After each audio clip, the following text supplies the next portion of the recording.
All right, guys, welcome back to the channel and welcome to Sheepshead 101. What better time to talk about Sheepshead than right now?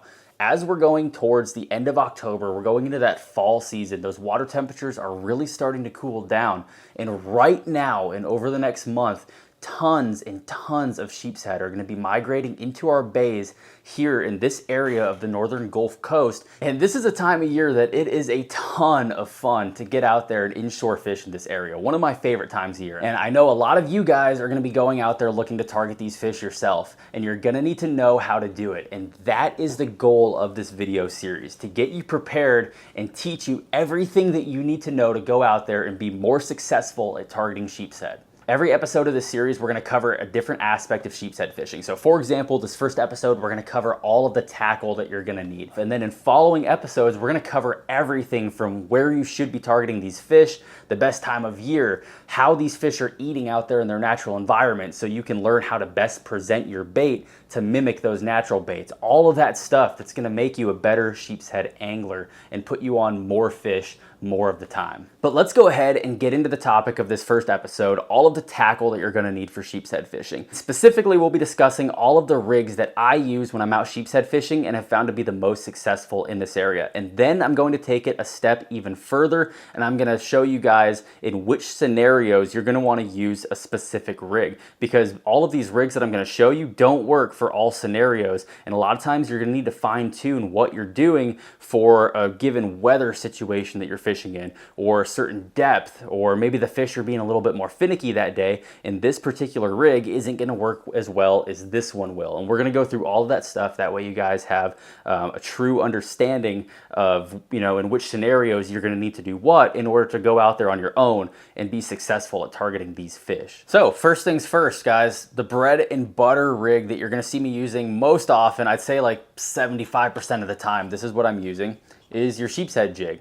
These are going to come in multiple different types. These particular style here, you'll hear some people refer to them as a sweeper jig. Most commonly in this area that I'm in, these are referred to as a knocker jig. And essentially what these are is it's a jig specifically designed for sheepshead fishing. These work really well for redfish and black drum, some other species like that, but specifically these are fantastic for sheepshead fishing. Basically, these are just going to be a hook molded into a lead weight that's designed to sit perfectly on the bottom like that and present your bait, whether it's a fiddler crab or a shrimp or whatever it is that you're using, in a fashion to where it looks like maybe a fiddler crab clinging to a little barnacle sitting on the bottom or something like that, that's going to entice those sheepshead to come down and grab it. These can also be fished vertically in the water column. You can fish these right along the side of a piling, and it's going to look like a barnacle on the side of the piling with a little crab on it. They're very, very simple. Simply just tie your leader line straight to the jig and you're ready to fish once your bait's on. Okay, and then the other type of sheepshead jig that you're usually going to see, at least in this area, is going to be what's called your swing jig, and some people will call them like a football jig.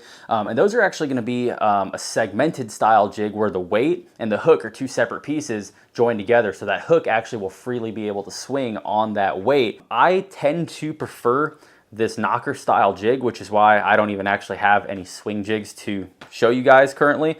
I just find that these ones are a little bit more reliable. I like the hooks that are on these better. I find them to be a lot stronger, and I find that using those swing style jigs, I tend to have a worse hookup ratio than I do with the knocker style jigs. All of these jigs that you're going to be able to buy, no matter what brand they are, these particular ones are Bird of Prey fishing tackle. These are my preferred choice. They're a local company right here in northwestern Florida. They will be linked down in the description of this video. But no matter what brand of these you go with, you're going to have a wide variety of different weight choices to choose from. So for example, I've got a 1/4 ounce right here. We've got 3/8 ounce, we've got 1/2 ounce, and then we've got our big boy 3/4 ounce. And these even go up to like an ounce, 1.5 ounces, and even bigger depending on what brand you go with. The same goes for the swing style sheepshead jigs. The size that you go with on these is really dictated by a couple different factors, like how deep you're going to be fishing these, how strong the current is, how big is the bait that you're using. For example, you can see on this 1/4 ouncer right here, the hook is a lot smaller than the hook that is on the 3/4 ouncer. So the 3/4 ouncer is something I would choose if I was if I was fishing like bigger blue crab knuckles. The smaller one is something I would choose if I was fishing little tiny fiddler crabs. Usually I'm going to try to get away with the smallest presentation possible for the conditions that I'm fishing. So if I don't have a lot of current, I'm not fishing very deep, I'm fishing a small bait, I'm going to want to go with the smallest presentation possible so I don't have that big in-your-face presentation for that sheepshead that sometimes is going to deter the more shy fish from biting. If I'm fishing very, very deep on a piling out in the middle of the bay, maybe 30, 35 feet deep, we've got a lot of incoming current or something, let's say, I'm going to go for, you know, a 1 ounce size, or even transition over to some of the rigs that we're going to talk about here in a minute. So the next rig that we're going to talk about is going to be your knocker rig. And this is one that I don't use a ton for sheepshead fishing, but it works okay, and a lot of people do use it, which is why I'm including it, even though I don't use it as much.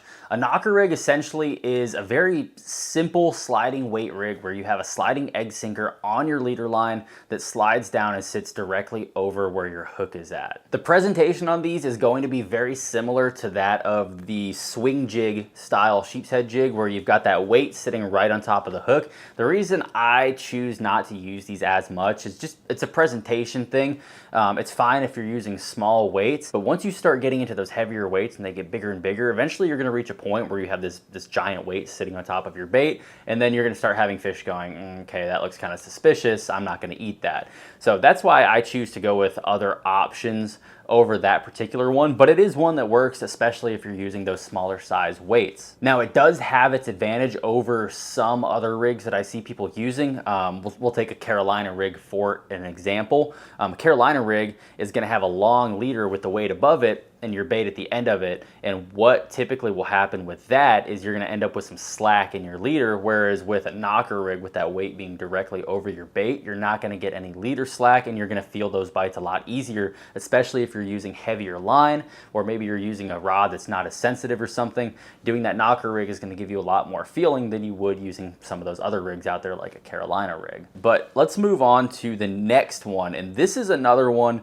that I use very frequently. It's going to be the sheepshead jig first, this one second. What we're talking about is the split shot rig. The split shot rig is a very versatile one. You can modify it 100 different ways for whatever you're doing. Maybe you have some strong current, you can go up and split shot. I mean, I've got some here. This is a 1/2 ounce split shot. These are 1/4 ounce split shot.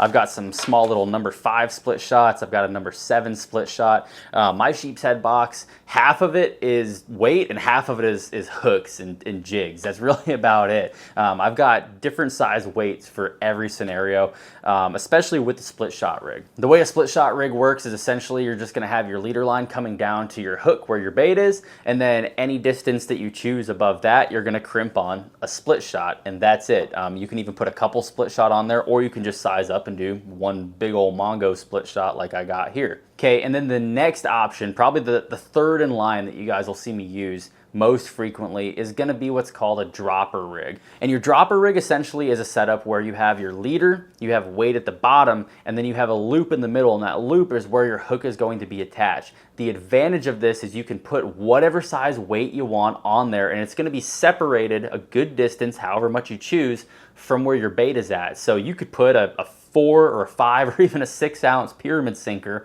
on the bottom of this, and you're still gonna have that really nice finessey presentation of just your bait floating out there with no weight or other tackle anywhere near it. It's a really good option, and it's something that I do use fairly frequently. And then the last rig that we're gonna talk about is going to be your slip float rig, slip bobber rig, or simply just a bobber rig. Everyone calls it something a little bit different. Essentially, what this rig is gonna consist of is just a bobber like this, and this is gonna have a passage down the middle of it that allows it to slide up and down on your main line. Above this bobber, you're gonna have a bobber stop set at the height of your choosing.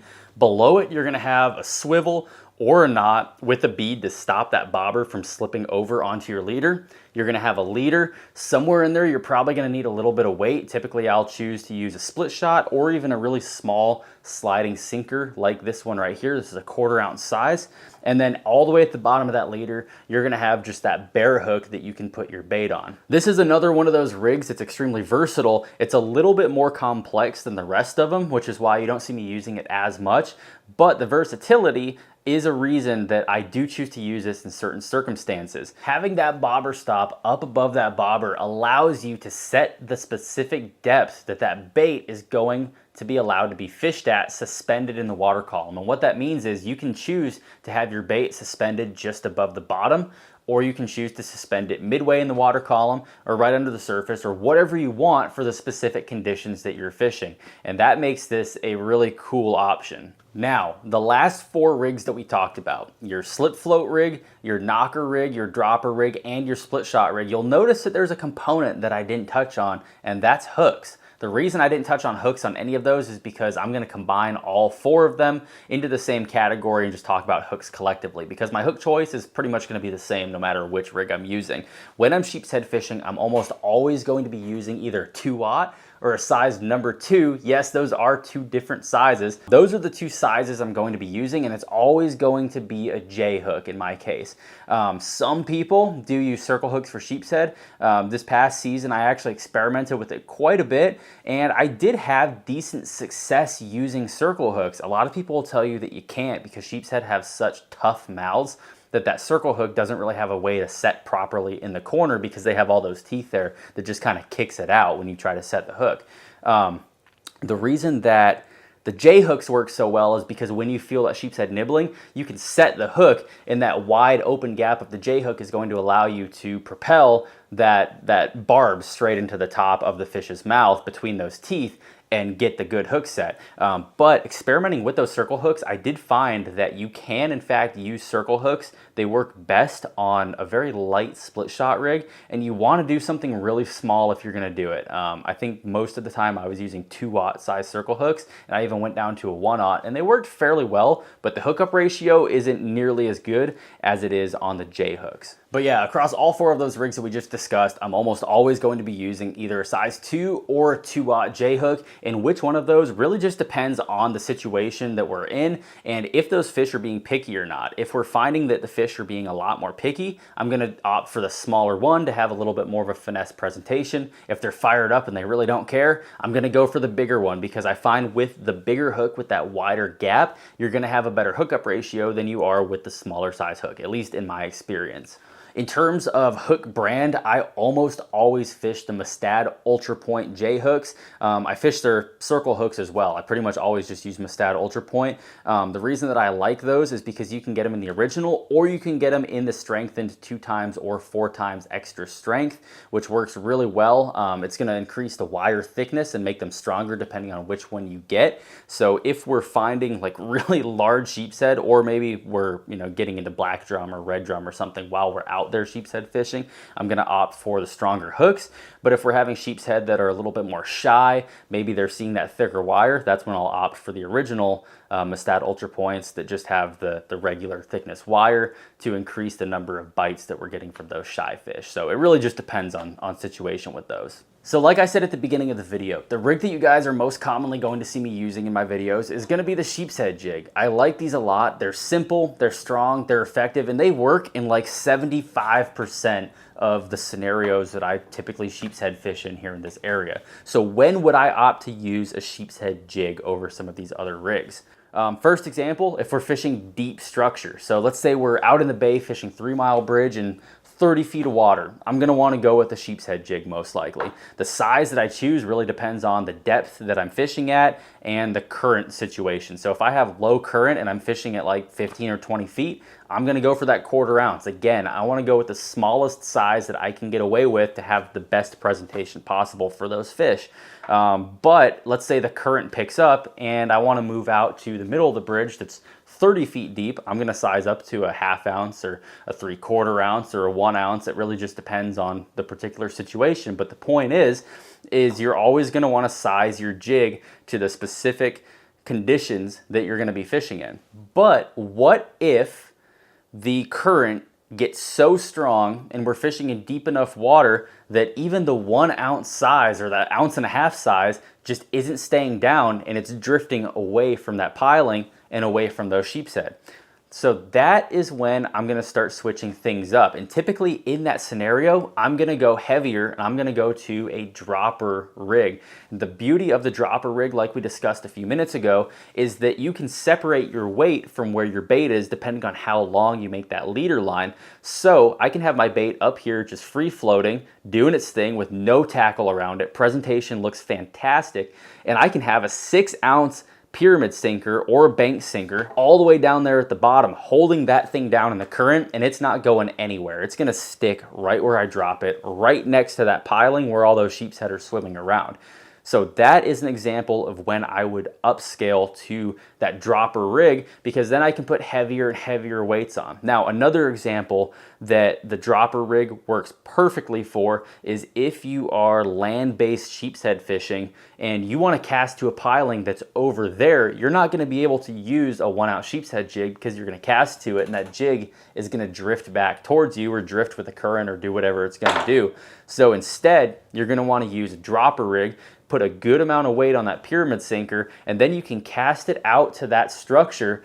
When it settles on the bottom, go ahead and tighten your line down, and you're gonna be fishing it almost like if you were surf fishing like a pompano rig or something like that. You wanna get that weight stuck to the bottom right next to that piling, and then get that line tensioned out so there's no slack in it. And when you get that bite, you're gonna see that rod tip go. And that's a really, really good use of a dropper rig as well. What if I wanna go the other way? What if I need a more finesse presentation? What if we're fishing in not a lot of current, or maybe we're only fishing, 5 to 10 feet deep. Maybe we have some fish that are being a bit more shy. That's when I'm gonna go the other direction and I'm gonna go with that split shot rig. The beauty of the split shot rig is, again, you separate the weight from the bait. So you've got your bait over here all on its own, really good presentation, and you can put a 1/2-ounce split shot or 1/4 ounce, or even just a tiny little number 7 or number 5, just enough to get it down there in that current into the strike zone where those fish are feeding at and get that bite. Now, the other nice thing about the split shot rig is, much like the other rigs, you can choose your leader size.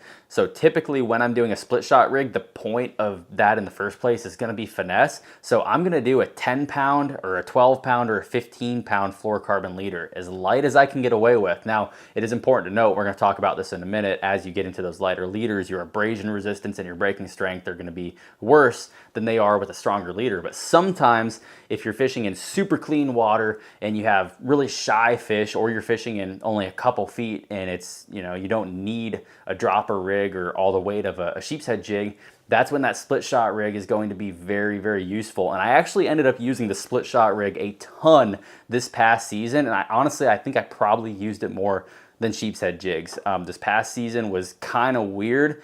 The sheepshead were a lot more finicky than they have been the past couple of years. And I was having trouble getting bites on the larger presentations like these sheepshead jigs. But going down to the split shot rigs, we would start getting bites. So it really just depends on, again, the conditions that you're fishing. I know we keep saying that, but that's all fishing is. It's all just conditions. Figuring out the conditions, figuring out what those fish are doing, and then you can start, building the puzzle and figuring out what you need to do to get those bites. So the last one that we need to talk about, I'm not going to discuss knocker rigs because, again, I don't really like using them, even though a lot of people do. If you're fishing a knocker rig, you're going to fish it the exact same way as you would with a swing style sheepshead jig, and you can choose what size egg sinker you want. We're just going to leave it at that. But the last one that I want to talk about is going to be that slip float rig. Again, this is becoming one of my favorite ways to fish for sheepshead, and the scenario specifically that you would want to fish this in, okay? So let's say you're fishing in relatively shallow water, maybe like 5 feet deep or 3 feet deep or 7 feet deep, something in that range, right? And it's a scenario where you could just use a split shot rig, except you have a bottom that is an oyster bed, or you're fishing next to jetties, you're fishing over rock piles, you're fishing over grass, something like that, where you're gonna have a really snaggy bottom. And if you're fishing a split shot rig or a jig or a dropper rig, those weights are gonna get stuck in that bottom structure and you're gonna break off before you ever have a chance to even hook up with a sheepshead. That's when these slip float rigs are really gonna come in handy, because with these slip float rigs, you can set that depth using your bobber stop, so you can figure out the depth and then set it to where your fiddler crab or your shrimp or whatever it is that you're using is floating just above that oyster bed. Now, oyster beds are great because if you have an oyster bed, you're gonna have sheepshead down there eating those oysters. That's one of their main forages. So if you can find oyster beds, they're gonna be really good to fish, but they're gonna be tricky because they're super snaggy and you're gonna lose a lot of tackle. So if you can set this up to have that fiddler crab floating just above that oyster bed, that's going to be money right there. That's when those sheepshead are going to snap that thing up because they're already going to be in there eating those oysters and it's going to be right in front of their faces. So that's a really good example of when you would want to use these. Also, these are great for this time of year. Sheepshead are going to be pushed up further into like river mouths and bayous and like shallower kind of structure. They're not going to be out in the deep water bays yet. So if you're fishing like in a river mouth along grass lines over oyster beds or something, this is going to be a perfect rig to do that. And again, it's just a ton of fun. These are also really versatile as well. You can use these for red fishing, black drum, speckled sea trout, mangrove snapper. And again, if you guys haven't ever experimented with this type of rig, I definitely recommend doing so. It's a ton of fun, man. Okay, but there is one more rig that I want to discuss real fast. The reason that I kind of just left it out is because it's not even really a rig, but that's going to be your free line, okay? So a free line is literally just going to be your main line tied directly to a leader with a bare hook at the end of it, and you put your bait on that hook. No weight, no slip float, no jig, nothing. A free line rig is gonna be the most finesse option possible. So if you're having super picky fish and you are just not able to get a bite on anything, that's gonna be my last resort option, where I'll go down to like a 10-pound fluorocarbon leader. I've even done 8-pound fluorocarbon leaders. It's not ideal for sheepshead because you're gonna be around structure. Probably not gonna land half the fish that you hook up, if even that, but at least you might find bites doing that. And then you put your bait on the end of that free line, and it's gonna be the most subtle presentation because there's no weight, there's no nothing. So you can just set it up to where that crab or that shrimp is just drifting along in the current in its most natural looking state. So sometimes that will work for you. The other scenario that free lining for sheepshead can be really good is if you're fishing super shallow stuff, even too shallow for a slip float rig. If you're fishing in like a couple feet of water and it's like a sight fishing situation where you see like a sheepshead cruising along like a really shallow jetty like this deep or something, that's when you would want to use a free line and just put a crab or a shrimp on there and just pop it out in front of him and hope he finds it while he's swimming by. But yeah, so those are your 5, 6 if you include the free line, but your 5 rigs that you're typically going to see me using for sheepshead fishing here in the northern Gulf Coast area. Now, the last couple things that we need to discuss here is going to be your leader line, your main line, and your rod and reel combo. The key to a sheepshead rod, though, is it needs to be sensitive, especially if you're going with a more finesse presentation like a free line or a real small split shot rig. You need to have something with an extremely sensitive tip. That way you can feel when you get that bite. Sheepshead have a very light bite in a lot of cases, and that's why they're notorious for snatching bait. If you have any slack in your line, if you have a rod that's just a little bit too stiff, any of those, you're not gonna feel that bite and he's gonna swipe your bait before you get it. So ideally for a sheepshead rod, I really like fishing for them with my medium light favorite fishing Old Salty 3000 size reel, 7'3", extra fast action, medium light power rod. But that doesn't always work because with sheepshead fishing, you might hook a giant sheepshead that's really gonna put the work on a medium light rod like that, especially if you're fishing around like bridge pilings. He's probably gonna get you through the structure before you can horse him out on a rod like that. And a lot of times when you're sheepshead fishing too, you're gonna hook a black drum or you're gonna hook a redfish that's just gonna absolutely smoke a medium light rod. So usually when I'm sheepshead fishing, you're gonna see me using either a medium or even a medium heavy. You're gonna lose a little bit of sensitivity doing that, but as long as you have a fast or even an extra fast action tip, preferably, you're gonna have enough sensitivity to figure it out. And a lot of times that's why you'll notice that I actually have my index finger on my rod hand holding the line, and that way I can kind of control that slack and have just a little bit more sensitivity to account for using a heavier rod that's maybe not quite as sensitive. In terms of reel isn't really that important when you're talking about line capacity.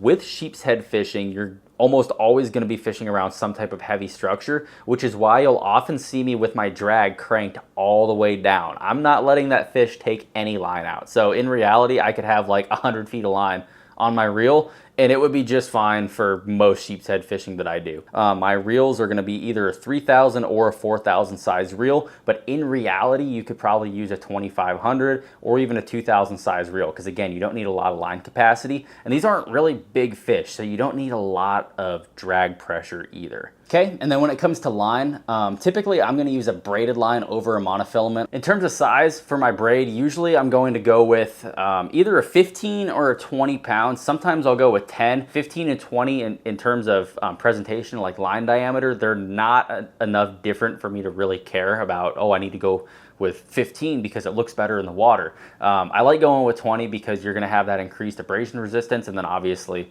you know, the increased breaking strength, which is gonna be nice if you hook into a bigger sheepshead around structure and you need to horse them out really fast. Okay, and then finally we need to discuss our leader line. Our leader line is going to be an extremely important component no matter which of these rigs you choose to go with. It's gonna affect everything from your overall presentation, which determines if those fish are gonna bite your bait or not, to your abrasion resistance and your breaking strength that's going to allow you to horse that fish out of structure before he breaks you off on the piling. So my general rule for this is if the water is a little bit more murky, like if I'm fishing out in the bay on an outgoing tide, we have all that river water pouring out into the bay, it's gonna be a little bit dirtier. Typically, I'm gonna be able to get away with a heavier leader line. The heaviest that I ever go for sheepshead fishing is gonna be 20 pound. I don't ever go more than that. If you hook into a big black drum, you're gonna have to accept that you're probably gonna lose it. Can you land it on 20? Absolutely, I've done it many times, but you're probably gonna lose it. You have to accept that you are sheepshead fishing and focus on those sheepshead. And the truth about sheepshead is they are pretty picky eaters. And if you have 30, 40, 50 pound leader line, at least in this area, I found that you're gonna miss out on a ton of bites. And 20 pound is gonna be my absolute max. Again, if I'm fishing pretty dirty water, presentation isn't as key, that's when I'm gonna use that. But most commonly, I'm gonna be using a 15 pound fluorocarbon leader. And a lot of times I'll even size down to 12 or 10 or even 8, depending on how clear the water is and how spooky those fish are. The unfortunate thing is again, you're gonna be fishing around heavy structures. So a lot of times you have to take that into account when you're choosing a leader size for most fish.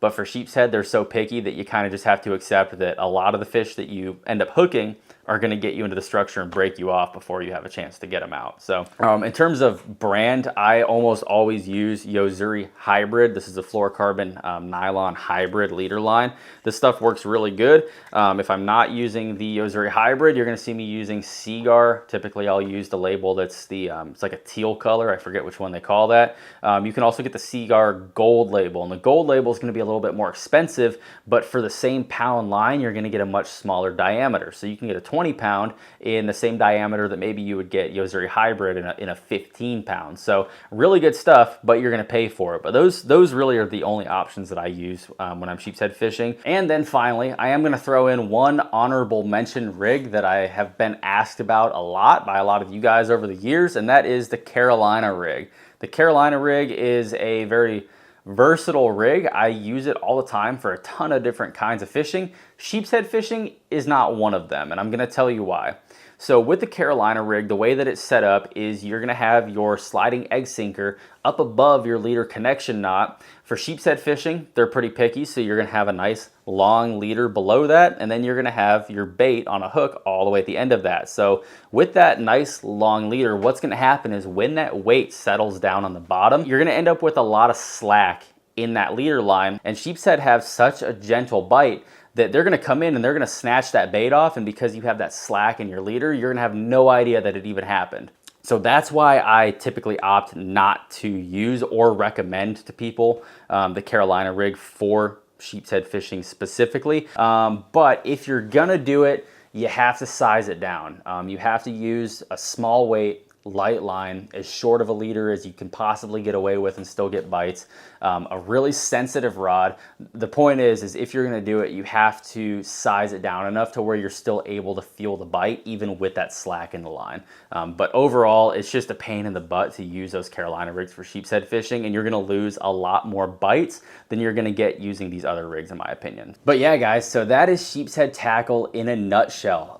Again, everything that I showed you guys tonight, it's not just a bunch of crap. crap that I'm showing you for a video. This is stuff that I regularly use and have been for the past several seasons of sheepshead fishing, and it's stuff that I know works. And that's why I am recommending this stuff to you guys, so you can go out there and be more successful at targeting these fish. Everything here and everything that I use in any of my videos actually is always linked down below in the description, as it will be in this video. So if you want to pick any of this stuff up, go down there and check out those links. I do make a little bit of commission off of each of those, so it does help the channel out. And again, very soon I will have merch with my new Sheepshead Slayer logo available on my site. Over the next several months, as we really get deep into wintertime and those sheepsheads start getting real thick around here, you're gonna start seeing a lot more sheepshead content from me. I've been wanting to do the sheepshead content, like really going hard on it for a couple years now, and I've just been real busy and just haven't had the time to do it. Last year, I think I only put out like 4 or 5 sheepshead videos, not a lot. It was like maybe even like 2 or 3, honestly. This year I plan to do a lot more of the sheepshead fishing videos, and I also plan to include a lot more of the educational side of it and like really showing you guys how to get those sheepshead dialed in for yourself. And for those of you guys that have been with me for a while, I do appreciate you guys being subscribed to the channel and commenting and liking the videos and just showing your support. It really helps, and it means a lot that you guys are you know, still enjoying my videos. So thank you guys so much, and I really look forward to seeing each and every one of you on the next video.